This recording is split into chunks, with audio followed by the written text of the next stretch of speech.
हम बात भी कर रहे थे कि स्क्रीन टाइम आजकल काफी ज्यादा बढ़ गया है, जिसकी वजह से हमारी मतलब आउटडोर एक्टिविटीज भी कम हो गई है। मोस्टली हमारा टाइम फोन, लैपटॉप, या अगर कोई काम कर रहा होता है तो 9 घंटे की शिफ्ट है तो 9 घंटे तो स्क्रीन राइट, देखना ही है। राइट।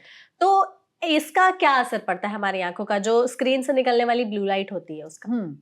तो देखिए ऐसा है, अगर हम इस बात को लॉजिकली सोचें, ब्लू लाइट तो हर जगह है, सनशाइन में भी है, सनलाइट के अंदर भी ब्लू लाइट है, बल्कि ज़्यादा ही है स्क्रीन से। तो क्या होता है कि अगर हम दिन में अगर आप बाहर जा रहे हैं तो आपको वैसे भी ब्लू लाइट का एक्सपोज़र है ही। लेकिन स्क्रीन से एक तो हम शाम को अगर ज़्यादा स्क्रीन टाइम पे काम कर रहे हैं तो एक तो आपकी स्लीप रिदम इफ़ेक्ट होती है।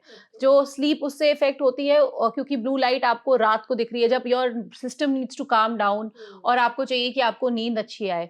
और दूसरा, उससे स्ट्रेन पड़ सकता है अगर आप ओवर एक्सेसिव यूज़ कर रहे हैं जैसे स्क्रीन्स का। तो उससे फिर आपकी आईज़ पे जो है स्ट्रेन पड़ सकता है, आपको हेडेक्स हो सकते हैं, वाटरिंग हो सकती है, आई फैटीग हो सकता है। ये सारी चीज़ें, आपको थकान, ऐसा महसूस होना कि सर में दर्द हो रहा है, आँखें बहुत ज़्यादा थक गई हैं, इस टाइप की फीलिंग आ सकती है। कुछ लोगों को वाटरिंग, रेडनेस, स्वेलिंग ये भी हो सकता है एक्सट्रीम केसेज़ में, अगर आपकी बिल्कुल ही फैटीग हो गई है, आपको बहुत ज़्यादा प्रोलॉन्ग्ड टाइम है। तो इसके लिए कुछ सिंपल चीज़ें हम कर सकते हैं जो कि will keep your eyes healthy, specially अगर आपका स्क्रीन टाइम बहुत ज़्यादा है। तो कुछ बहुत ही सिंपल टिप्स हैं। एक है रूल ऑफ 20, मतलब हर 20 मिनट जब आप स्क्रीन पे काम कर रहे हैं, तो 20 सेकंड का ब्रेक लें और 20 फीट दूर किसी चीज़ को देखें। 20-20-20 रूल। 20-20-20 सो 20 मिनट, 20 सेकंड, 20 फीट। तो दूरी पर देखें। बस, तो आप दूर देखें, मतलब अगर आप काम कर रहे हैं, आपके पास एक विंडो है, तो आप विंडो से बाहर देखें कुछ टाइम के लिए, एवरी 20-30 मिनट्स एट लीस्ट। उससे क्या होता है, आपकी मसल फटीग नहीं होता है। आप कॉन्स्टेंटली अगर एक चीज़ पे फोकस कर रहे हैं, तो आपकी मसल्स धीरे-धीरे टायर्ड हो जाती हैं, जो आई की मसल्स हैं। तो उससे रिलैक्सेशन मिलती है आईज़ को, थोड़ा-सा फोकस आपका फिर से रिगेन होता है, आपको स्पैज़म नहीं होता है मसल्स का। तो ये एक बहुत सिंपल तरीका है जो कि हमें करना चाहिए अगर स्क्रीन टाइम बहुत ज़्यादा है। फिर हम कहते हैं पामिंग एक्सरसाइजेस, उससे थोड़ा रिलैक्सेशन मिलता है। जैसे आप अपने पाम्स रब करें, थोड़ी-सी हीट जनरेट होती है और बस आराम से, दबाना नहीं है, अपनी आँख के ऊपर रखें, तो you will feel little relaxed, it will Sood your eyes, तो आपको थोड़ा-सा अच्छा लगेगा। तो वो आप कर सकते हैं। बाकी स्क्रीन पे कोई भी रिफ्लेक्शन नहीं पड़ना चाहिए। जैसे अगर कोई विंडो खुली है तो उससे रिफ्लेक्शन पड़ेगा स्क्रीन में, फिर आपकी आईज़ में पड़ेगा, या कोई ट्यूब लाइट बहुत ज़्यादा अगर स्क्रीन पे फ़ोकस हो रही है, तो उसका रिफ्लेक्शन आपकी आईज़ में पड़ेगा, तो उससे फिर आपको अनकंफर्टेबल ग्लेयर वाली फीलिंग आएगी। तो वो चीज़ें अवॉइड करनी है, अपना पोस्चर अच्छा रखना है। बाकी अगर आपका चश्मे का नंबर है, चश्मा पहनिए, नंबर ठीक से चेक करवाइए। और ये हम कुछ केसेस में लुब्रिकेंट आई ड्रॉप्स, क्योंकि ड्राइनेस भी इंड्यूस होती है स्क्रीन से, तो हम लुब्रिकेंट आई ड्रॉप्स एडवाइस करते हैं जी, which are like just a supplement of natural tears, जिससे कि आपकी आईज में ड्राइनेस नहीं हो।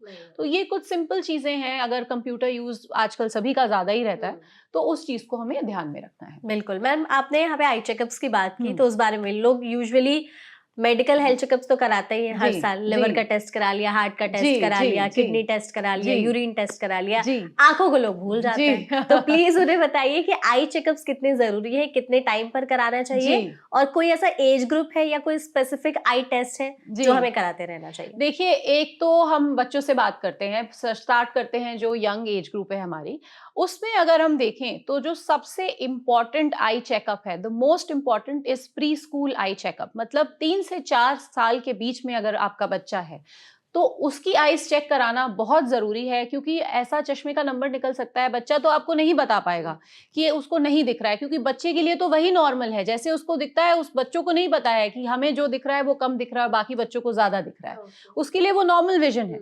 तो हम ये स्क्रीनिंग से ही पता कर सकते हैं कि अगर आपके आंखें में चश्मे का नंबर अगर है बच्चे की आंख में, तो वो हम टेस्ट करके पता कर सकते हैं, चश्मे का नंबर चेक कर सकते हैं। स्पेशली अगर एक आंख और दोनों दूसरी आंख में चश्मे के नंबर में बहुत ज्यादा फर्क है, तो ऐसे केसेस में जिसमें नंबर ज्यादा है, वो वीक या लेजी आई डेवलप होने का रिस्क रहता है। तो ऐसे बच्चों को स्क्रीन करके चश्मे का नंबर देना बहुत इंपॉर्टेंट है।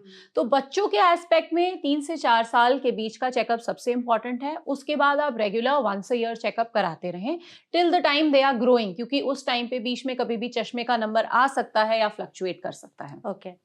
तो जो नेक्स्ट इम्पॉर्टेंट स्टेज है जब हमें आई चेकअप्स का स्पेशली ध्यान रखना है, वो जब हम 40 और 40 क्रॉस कर जाते हैं 40 के बाद, क्योंकि तब हमें आंखों का प्रेशर चेक कराना ज़रूरी रहता है। और दूसरा, पास का नंबर हमारा आना शुरू होता है 40 के बाद। 40 तक यूजुअली पास का नंबर हमारा नहीं रहता है अगर आपका पहले से नहीं है। तो उससे पहले क्या दूर का ज्यादा रहता है? मोस्टली हाँ, लोगों में मैंने देखा है कि 40 से मोस्टली कम है, कि दूर का उनको जी खराब दिख रहा है या सही नहीं दिखाई दे जी, रही। मोस्टली दूर का नंबर ज़्यादा रहता है। 40 के बाद अगर आपका पहले दूर का नंबर है, तो भी आपको पास का फ़ोकस देखने में प्रॉब्लम आनी शुरू होती है, और ये यूनिवर्सल है, ये एज रिलेटेड है, क्योंकि हमारी जैसे बॉडी में सारी मसल्स हैं, उन सब की स्ट्रेंथ जैसे एज के साथ थोड़ी-थोड़ी कम होती है, वैसे ही हमारी आइज़ के अंदर मसल्स हैं, जो कि हमारी लेंस पे अटैच्ड रहती हैं, उनकी भी मसल्स की स्ट्रेंथ थोड़ी-थोड़ी एज के साथ कम होती है। तो हमारी ये फ़ोकस करने वाली एबिलिटी कि हम दूर का देख रहे हैं, फिर हम फ़ोकस करके पास का देखें, फिर दूर का देखें, ये थोड़ी-थोड़ी कम होती चली जाती है। तो ओके। इसके लिए पास का नंबर आना शुरू होता है, वो धीरे-धीरे करके बढ़ता है जैसे-जैसे हमारी एज बढ़ती है, क्योंकि मस्कुलर वीकनेस बढ़ती चली जाती है। तो एक उस चीज़ का चेकअप कराना, और दूसरा कि आपको और कोई प्रॉब्लम तो नहीं है आई में, आपका प्रेशर ठीक है आई का, आपकी आई अंदर से ठीक है, पीछे का पर्दा ठीक है, आगे का पर्दा ठीक है, तो 40 के बाद once a year checkup is a very good idea. तो वो हमें निग्लेक्ट नहीं करना चाहिए और वो कराना चाहिए। और स्पेशली अगर आपको डायबिटीज़ है, शुगर की बीमारी है, या आपका बीपी हाई रहता है, तो और भी ज़्यादा ज़रूरी हो जाता है कि अपनी आँखों का आप चेकअप कराएँ। तो क्या इंटरलिंक्ड है डायबिटीज, हाई बीपी वगैरह, आंखों से कुछ जी, रिलेशन है उनका? जी। तो अगर आपको शुगर या बीपी है, आपका ग्लूकोमा या काले मोतिये का रिस्क बढ़ता है, मतलब आँख का प्रेशर बढ़ने का रिस्क बढ़ता है। दूसरा, डायबिटीज़ से आँख के पीछे के पर्दे में, जिसको हम रेटिना कहते हैं, उसमें चेंजेस आ सकते हैं over a period of time. अगर लॉन्ग स्टैंडिंग डायबिटीज़ है या आपका कंट्रोल अच्छा नहीं है, तो पीछे के पर्दे की स्क्रीनिंग, अगर आपको कोई सिम्पटम नहीं है तो भी, क्योंकि इनिशियल स्टेजेस में आपको कोई प्रॉब्लम नहीं होगी, लेकिन आप ये पर्दे में ऑलरेडी चेंजेस आने शुरू हो जाते हैं, तो वो स्क्रीनिंग बहुत इंपॉर्टेंट है। तो डायबिटिक्स को एटलीस्ट वंस अ ईयर, चाहे आपकी शुगर कंट्रोल ही हो, साल में एक बार अपना चेकअप जरूर कराना है। तो वो बहुत ही इंपॉर्टेंट एस्पेक्ट है। बिल्कुल। मैम, आई चेकअप्स की बात कर ली आपने, हम यहाँ पे एक बार वापस से चश्मे पर आएंगे। तो बेसिकली आजकल क्या है कि चश्मे बहुत सारे बिक रहे हैं, तो उसमें अलग अलग टाइप के ना फ्रेम और लेंसेज आते हैं। जैसे कि अलग अलग कोटिंग रहती है उसमें, किसी में रहती है कि स्क्रैच रेजिस्टेंस, किसी में कुछ एंटी ग्लेयर कोटिंग लगा दी, या ब्लू लाइट से बचाने के लिए लगा दिया, यूवी लाइट से प्रोटेक्ट करने के लिए। तो इनका क्या रोल है? सही होते हैं, या आंखों को ज्यादा नुकसान पहुंचाते हैं, या अच्छे होते हैं आंखों के लिए? तो देखिए, जो रिसर्च कहती है कि सबसे ज्यादा जो आजकल चल रहा है ब्लू लाइट प्रोटेक्ट करने के लिए हाँ। कोटिंग, तो हमारे पास एक्चुअली कोई भी साइंटिफिक एविडेंस नहीं है जो हमें बताता है कि एक्चुअली आपको ब्लू लाइट प्रोटेक्टिव ग्लासेस पहनने से बेनिफिट मिलता है। जो भी स्टडीज की गई हैं, उसमें कोई भी फायदा नहीं पाया गया है। अच्छा। तो उसका ऐसा नहीं है कि अगर आप कंप्यूटर स्क्रीन ज़्यादा है, आपका टाइम ज़्यादा है, तो आप ब्लू लाइट प्रोटेक्टिव ग्लासेस पहन लीजिए तो आपको बहुत ज़्यादा रिलीफ मिलेगा। तो सिम्पटम्स में पेशेंट जो फ़ील करते हैं, और जो साइंटिफिकली जो भी पैरामीटर्स असेस किए गए हैं, उसमें एक्चुअली कोई डिफरेंस नहीं पाया गया है इन स्टडीज़। पर उसका कोई नुकसान नहीं है, इन द सेंस कि ऐसा नहीं है कि अगर आप ब्लू लाइट प्रोटेक्टिव ग्लासेस पहन रहे हो तो आपकी आँख को कोई एडिशनल डैमेज होगा, वो बात नहीं है। तो ये सारे जो अलग-अलग तरह की कोटिंग्स हैं और जो ग्लासेस हैं, डिपेंड्स कि आप किससे सबसे ज़्यादा कंफर्टेबल हैं। क्या चीज़ आपको सूट कर रही है, तो वो चीज़ आपको यूज़ करनी चाहिए। UV protective of course sunglasses जो है, उनका बेनिफिट है, जैसे हमने पहले भी बात की है। फिर पोलराइज्ड ग्लासेस आते हैं जिनको बहुत ज़्यादा ग्लेयर लगती है। कुछ पेशेंट्स होते हैं, कुछ आपने देखा होगा लोगों को बहुत ज़्यादा सनलाइट चुभती है। तो उसमें एक पोलराइज्ड ग्लासेस आते हैं जो थोड़ा-सा ग्लेयर को कम कर देते हैं। उसमें एक कोटिंग करते हैं जिसमें ग्लेयर कम हो जाती है। तो डिपेंड्स कि अगर आपको लगता है यूवी प्रोटेक्टिव सनग्लासेस आप पहन रहे हैं या सनग्लासेस पहन रहे हैं, फिर भी आपको बहुत लाइट चुभ रही है, तो आप पोलराइज्ड ग्लासेस ट्राई कर सकते हैं। तो इन द सेंस कि डिपेंड्स कि आपकी आँखों के हिसाब से आपको क्या मोस्ट कंफर्टेबल है। Scientifically as such blue light या एंटी स्क्रैच कोटिंग या फिर एंटी ग्लेयर कोटिंग्स, बहुत सारी कोटिंग्स आती हैं, इसका कोई एज सच साइंटिफिक बेनिफिट नहीं पाया गया है स्टडीज में। ओके, तो आई थिंक आपकी ये बात सुन के जितनी कंपनियां होंगी जो इस तरह के वो एक्स्ट्रा, पता है इन सब चीजों का एक्स्ट्रा चार्ज कर रहे वो बहुत ज्यादा खुश नहीं होंगी इस बात से। बिल्कुल, कि फ्रेम 1000 का है, आप 200 एक्स्ट्रा दे करके ये एंटी स्क्रैच रेजिस्टेंट, ये यूवी प्रोटेक्शन, ये ब्लू लाइट प्रोटेक्शन लगा लो। तो अच्छा, एक और चीज है इसमें ना, जिन लोगों की आंखें ठीक होती है वो फिर भी चश्मा लगा लेते हैं कि हम स्क्रीन टाइम हमारा बहुत ज्यादा है तो लगा लेते हैं तो बचे रहेंगे, तो ये भी सेम उसी में आता है। ये भी सच नहीं है। कई पेशेंट्स हमें आके कहते भी हैं कि हमारा स्क्रीन टाइम ज्यादा है तो हमने एक 0 पावर का ग्लास बना लिया। हाँ। तो वो साइकोलॉजिकल ज्यादा है कि आपको लगता है कि आपकी स्क्रीन और आपकी आंखों के बीच में एक कोई लेयर है जो कि आपको बचा रहा है पर एक्चुअली अगर आप जाएंगे और साइंटिफिक स्टडीज देखेंगे तो कोई भी प्रोटेक्टिव इफेक्ट नहीं पाया गया है of any of these glasses. तो इन अ नटशेल, अगर आपको अच्छा लगता है चश्मा लगा के तो लगा सकते हैं। अदरवाइज ऐसा नहीं है कि आपको, अगर आप स्क्रीन पे काम कर रहे हैं तो चश्मा लगा के ही करना है और बिना चश्मे के करना अच्छा नहीं है। ऐसी ये बात सच बिल्कुल नहीं है। मतलब ये एक फैशन स्टेटमेंट है, अगर आपको लगाना है चश्मा तो लगा सकते हैं, लेकिन ऐसा कुछ असर नहीं है कि चश्मा लगा लिया तो आपके स्क्रीन टाइम के बीच में कुछ हो गया और आपका आंखें सही रहेंगी। जी। ओके मैम, एक और चीज है, अब जैसे हमने बात कर ली कि इतने सारे टाइप के फ्रेम और मतलब चश्मे के साथ साथ इस तरह के एंटी स्क्रैच वगैरह, चश्मे का जो हम लोग उन्हें डब्बे देखते हैं, जो आते हैं डब्बे, उसमें एक क्लोथ रहता है जिसको माइक्रोफाइबर क्लोथ बोलते हैं। मोस्टली लोग कहते हैं चश्मा साफ करने वाला कपड़ा। उसका क्या रोल है? उसको साफ करने से चश्मे सही रहते हैं या कोई स्पेसिफिक कपड़ा होता है जिससे हमें अपने चश्मे को साफ करना चाहिए? कई लोग पानी से धो लेते हैं या कोई भी कपड़ा पहना है तो उससे रगड़ के चश्मे को साफ कर लिया, तो उसको प्लीज बताइए। हाँ, माइक्रोफाइबर क्लॉथ अच्छा रहता है चश्मे साफ करने के लिए और आपको वही यूज करना चाहिए। अगर आप कोई रफ, क्योंकि आपने क्या पहना है, उसमें कितनी डर्ट है, कब वो, उसका क्या स्टेटस है हमें नहीं पता, तो और वो कितना हार्श है ग्लासेस के लिए, क्योंकि स्क्रैच तो होते ही हैं ग्लासेस। आप देखेंगे अगर आप बहुत लंबे टाइम तक सेम चश्मा यूज कर रहे हैं तो उस पर स्क्रैचेस आ जाएंगे। या आप डब्बे के बाहर चश्मा छोड़ दीजिए, मान लीजिए कार में आप छोड़ दीजिए डब्बे के बाहर, आप देखेंगे थोड़े दिनों में अपने आप ही उस पे स्क्रैचेस आ जाएंगे। तो इट्स अ डेलिकेट फ्रेम, मतलब जो ग्लासेस हैं वो थोड़े डेलिकेट रहते हैं, उनको क्लीन प्रॉपर्ली माइक्रोफाइबर क्लॉथ से ही करना चाहिए और उसको थोड़ा सा क्लीन भी रखना है आपने, उसका ध्यान भी रखना है। उसको बहुत ज्यादा गंदा नहीं होना चाहिए। वंस अ मंथ उसको आप धो लें।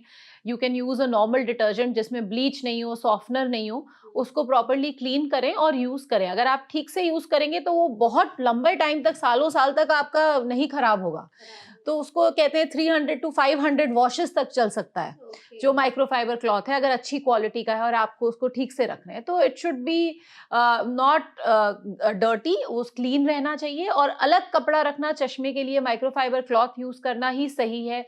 ये जो प्रैक्टिस है कि हमने जो पहना उससे साफ कर लिया, वो सही नहीं है। ओके मैम, चश्मे की बात अब कर ली हम लोगों ने, इतनी कॉन्टैक्ट लेंसेज पर आ जाते हैं। आजकल है लोगों को कि जो चश्मा नहीं लगाते हैं, बहुत सारे लोग कॉन्टैक्ट लेंसेज लगा लेते हैं। हालांकि कई लोगों के साथ होता है कि उनके लिए बहुत अच्छा है, कॉन्टैक्ट लेंस लगा लिया, इज गुड फॉर देम। कुछ लोगों को इरिटेशन होने लगती है कि नहीं पहना जा रहा है, या पानी बहुत गिर रहा आंखों से, या ड्राई हो गया आंखें, तो बताइए क्या है इसका पूरा सब कुछ?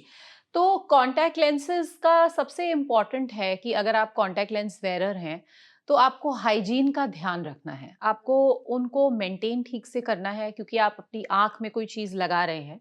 तो हाइजीन के लिए आपको अपने पहले हाथ अच्छे से धोने हैं, वॉश करने हैं और एयर ड्राई करना रेकमेंडेड है। क्योंकि अगर आप किसी भी टॉवल या किसी चीज से हाथ साफ करते हैं तो थोड़ा लिंट, उसके कुछ फाइबर्स आपके फिंगर्स पे चिपक सकते हैं, जो कि हम नहीं चाहते, क्योंकि वो अल्टीमेटली आपकी आंख के अंदर जाएंगे। तो वेट करें, एयर ड्राई करें या हैंड ड्रायर से ड्राई करें, वो ज़्यादा अच्छा है, रादर देन का हम किसी टॉवल से या किसी चीज़ से उनको रब करें। और दूसरी चीज़ ये है कि फिर उसके बाद जो हमने सोल्यूशन यूज़ किया है उसको हमें फ्रीक्वेंटली चेंज करना है। अगर आप मंथली डिस्पोजेबल या ईयरली डिस्पोजेबल कॉन्टैक्ट लेंसेज पहन रहे हैं तो उसका जो सोल्यूशन है, एवरी डे आपको चेंज करना है जो सोल्यूशन कॉन्टैक्ट लेंस जिसमें प्रिजर्व्ड है। और यूज़ करने के पहले भी लेंसेज क्लीन होने चाहिए। सोल्यूशन यूज़ करके उसके बाद आप लेंसेज लगाएं। लेंसेज लगा के सोए नहीं, नहाए नहीं। लोग ये कर लेते हैं कि सो जाते हैं। तो कई लोग क्या होता है, आफ्टरनून नैप ले लेते हैं, रात को तो निकाल देंगे, लेकिन दिन में थोड़ी देर, आधा घंटा हम सो गए गलती से। उससे क्या हो सकता है साइड इफेक्ट? देखिए, अगर कॉन्टैक्ट लेंसेज लगा के आप सो जाते हैं तो आपका ऑक्सीजनेशन जो है कॉर्निया का, वो बहुत ज्यादा लिमिट हो जाता है। क्योंकि कॉन्टैक्ट लेंसेज से वैसे भी आपकी जो ऑक्सीजन परमिएबिलिटी हम कहते हैं कॉर्निया पे है, वो कम हो रही है, उसके ऊपर से आंखें भी बंद हैं, तो आपकी और ऑक्सीजन जो है वो और कम हो गई, तो आपकी कॉर्निया में स्वेलिंग आ सकती है, आपकी आईज में रेडनेस हो सकती है, इरिटेशन हो सकती है। तो आपको सोना नहीं है कॉन्टैक्ट लेंसेज के साथ, और नहाना बिल्कुल नहीं है, क्योंकि पानी अंदर आंख के अंदर जाएगा, किस तरह का पानी आता है हम सबको पता है राइट। तो वो सब आंख के अंदर जाएगा, बिकॉज कॉन्टैक्ट लेंसेज से आपकी आंखों में इन्फेक्शन होने का रिस्क एक तरह से बढ़ सकता है। तो कॉन्टैक्ट लेंसेज लगा के हमें कभी भी नहाना नहीं है, स्विमिंग नहीं करनी है, ये सारी चीजें हमें बिल्कुल ध्यान में रखनी है अगर हम कॉन्टैक्ट लेंस यूजर्स हैं। अगर आप ये सारी चीजें ध्यान में रखते हैं, हाइजीन प्रॉपर मेंटेन करते हैं, तो आप कॉन्टैक्ट लेंसेज हो सकता है कि आपको कभी कोई प्रॉब्लम नहीं आए, लेकिन contact lenses over a period of time use करने से ड्राइनेस आईज में आ सकती है आपको। जो long term contact lenses wearer's हैं, जो 15 साल से लगा रहे हैं, तो उनको फिर over a period of time dryness develop हो सकती है। तो वो कॉन्टैक्ट लेंस इंड्यूस ड्राइनेस एक नोन चीज है। सेंसिटिविटी कुछ लोगों को डेवलप हो जाती है। कई आप देखेंगे लोग कहते हैं कि शुरू में तो हमने लगाना शुरू किया था तो बहुत अच्छा था, लेकिन अब धीरे धीरे करके ना हमें बहुत इरिटेशन होने लगी है, क्योंकि वो कॉन्टैक्ट लेंस के साथ ड्राइनेस बढ़ जाती है, सेंसिटिविटी बढ़ जाती है, तो वो कुछ इश्यूज आ सकते हैं कि हम over a period of time contact lens intolerance develop हो सकती है कि हमसे अब लगाया नहीं जा रहा है कॉन्टैक्ट नहीं लेंस। सह पा रहे लगा करके। तो in a nutshell contact lenses use करना ठीक है, कुछ तो हम प्रिस्क्राइब भी करते हैं, कुछ थेरेप्यूटिक लेंसेज भी अलग अलग तरह के आते हैं जो हम प्रिस्क्राइब भी करते हैं लगाना, लेकिन आपको अपनी हाइजीन का खास ध्यान रखना है। तो मैम फिर मतलब क्या कॉन्टैक्ट लेंसेज सेफ है या नहीं है, या फिर कुछ लोगों के लिए सेफ और कुछ लोगों के लिए नहीं? अगर आप हाइजीन का ध्यान रख सकते हैं, आपकी पर्सनालिटी ऐसी है कि आप अपनी चीज़ों का बहुत ध्यान रखते हैं, सारे जो भी आपको बताया जाता है वो सारी चीज़ें फॉलो करते हैं प्रॉपरली, तो एक लिमिट तक कॉन्टैक्ट लेंसेज सेफ हैं। लेकिन अगर आपकी टेंडेंसी ये है कि आप चीज़ों को भूल जाते हैं या ध्यान नहीं रख पाते हैं या संभाल नहीं पाते हैं, आपको याद नहीं रहेगा, आप सो जाएंगे, आप निकालना भूल जाएंगे, तो फिर उनको अवॉइड ही करें। ओके अच्छा, कॉन्टैक्ट लेंसेज में अलग अलग कलर्स भी होते हैं, है ना? जी। तो इसका क्या रोल है, क्या इससे भी कुछ फायदा या नुकसान है? तो कलर्ड कॉन्टैक्ट लेंसेज एक्चुअली जो है वो आंखों के लिए अच्छे नहीं हैं, नहीं। क्योंकि वो काफ़ी फ्लिम्जी भी होते हैं। क्या रीज़न है एग्जैक्टली वो नहीं कह सकते, लेकिन कंपनीज जो कलर्ड कॉन्टैक्ट लेंसेज बनाती हैं वो इतनी अच्छी क्वालिटी के नहीं बना पाती हैं। या तो ये भी है कि कंपेटिटिव मार्केट है, आप देखेंगे बहुत सारे एड्स फ्लैश होते हैं कलर्ड कॉन्टैक्ट लेंसेज सिर्फ इतने में, तो आप खुद ही समझ सकते हैं कि वो क्वालिटी ऑफ लेंसेज क्या होंगे। तो वो थोड़े से जो है वो उनकी फ्लिम्जी भी रहते हैं, और वो आपको कुछ बेनिफिट नहीं ऐड कर रहे हैं। आप अगर आपका चश्मा, आप कॉन्टैक्ट लेंसेज लगा रहे हैं, आप बाहर मान लीजिए बास्केटबॉल खेलने जा रहे हैं, आप चश्मे के साथ नहीं खेल सकते, तो आपकी एक लाइफस्टाइल चेंज हो रही है। आपका चश्मे का नंबर है लेकिन आप लेंस लगा रहे हैं, तो आपकी लाइफस्टाइल इंप्रूव हो रही है। बिल्कुल। तो एक बेनिफिट है आप जिसको आप ध्यान रख के आप एक चीज कर रहे हैं। लेकिन अगर आप कलर्ड कॉन्टैक्ट लेंस लगा रहे हैं, वो ओनली कॉस्मेटिकली अपना कलर चेंज करने के लिए अगर आप लगा रहे हैं, तो उसका कोई एडिशनल बेनिफिट तो डेफिनेटली नहीं है, और बल्कि प्रॉब्लम्स और बढ़ सकती हैं, क्योंकि वो टूट सकते हैं आपकी आंख के अंदर, और ये सब चीजें आ सकती हैं जो कॉन्टैक्ट लेंस इंड्यूस इन्फेक्शंस हैं, ड्राइनेस है। तो कलर्ड कॉन्टैक्ट लेंसेज तो मैं कहूंगी आपको अवॉइड ही करने चाहिए। जो चश्मे जो पावर्ड कॉन्टैक्ट लेंसेज हैं, एटलीस्ट उनका आपको एक बेनिफिट मिल रहा है कि आपकी लाइफस्टाइल इंप्रूव हो रही है, तो वो लगाना फिर भी अगर आप ध्यान रख सकते हैं तो काफी टाइम तक ठीक है। कलर्ड ऐसा नहीं, आप रेकमेंड नहीं करते? रेकमेंड नहीं करते हैं। ओके एक और चीज है मैम, मुझे किसी ने कहा था कि बोला जाता है कि अगर आपके चश्मे का पावर सपोज 2.75 है, तो आप कॉन्टैक्ट लेंस लगा रहे हो तो एक पावर कम का लगाना, क्योंकि चश्मा आपके आंखों से थोड़ा सा दूर होता है और कॉन्टैक्ट लेंस आंखों के अंदर जाता है। इस बात में कितनी सच्चाई है? ये बात सच है। अगर आपका माइनस नंबर है स्पेशली, तो आपका जो कॉन्टैक्ट लेंस की पावर होगी वो आपके चश्मे के नंबर से कम रहेगी थोड़ी सी, और जितनी हाई पावर है उतनी कम। जैसे आपका -9 नंबर है तो आपको हम 8.5 या 8.25 का ही कॉन्टैक्ट लेंस देंगे। तो अगर आपका, और यूजुअली ये 4 के ऊपर, -4 के ऊपर हम 0.25 0.5 के आसपास अंडर करेक्ट करते हैं, मतलब कम नंबर देते हैं। छोटे नंबर्स में आपका नंबर 2 है तो हो सकता है हम आपको 2 का ही कॉन्टैक्ट लेंस दे दें, लेकिन जैसे जैसे आपकी पावर बढ़ती चली जाती है हम नंबर कम करते चले जाते हैं कॉन्टैक्ट लेंस का, क्योंकि वही बात है, कॉन्टैक्ट लेंस आपकी आंख में के बिल्कुल पास है और चश्मा थोड़ा सा डिस्टेंस पे है, तो पावर में हल्का सा फर्क रहता है। ओके तो अगर आपको इन दोनों में से किसी एक को रेकमेंड करना होगा, चश्मा या कॉन्टैक्ट लेंस, आप क्या बोलेंगे? सेफेस्ट चश्मा, नो साइड इफेक्ट। चश्मा लगाएं, सबसे ज्यादा कंफर्टेबल, सबसे ज्यादा सेफ है, कोई रिस्क नहीं है इन्फेक्शन का, कोई ड्राइनेस नहीं है, तो डेफिनेटली चश्मा is number 1, much better, number 1 option. Okay